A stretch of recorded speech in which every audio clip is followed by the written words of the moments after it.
શુભ સવાર મિત્રો। આજે આપણે અધ્યાય 6 નો 46મો શ્લોક સમજીશું।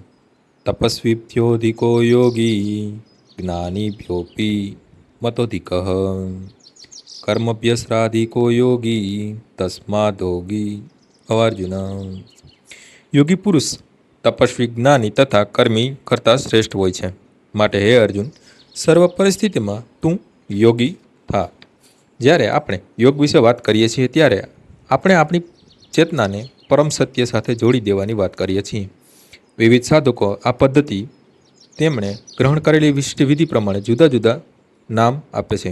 જ્યારે આ પદ્ધતિ ખાસ કરીને સકામ કર્મો સાથે મુખ્યત્વે સંબંધ ધરાવે છે ત્યારે તે કર્મયોગી કહેવાય છે। જ્યારે તે મુખ્યત્વે ચિંતન સાથે સંબંધિત હોય છે ત્યારે જ્ઞાનયોગ, અને ભગવાનની ભક્તિ સાથે સંબંધિત હોય છે ત્યારે ભક્તિ યોગ કહેવાય છે। ભક્તિ યોગ અથવા કૃષ્ણ ભાવનામૃત સર્વયોગની પરમ સિદ્ધિ છે, જે અંગે આગલા શ્લોકમાં સ્પષ્ટતા થશે। ભગવાને અહીં યોગની શ્રેષ્ઠતાનું સમર્થન કર્યું છે, પરંતુ તે ભક્તિ યોગથી વધારે ચડિયાતો છે એમ જણાવ્યું છે।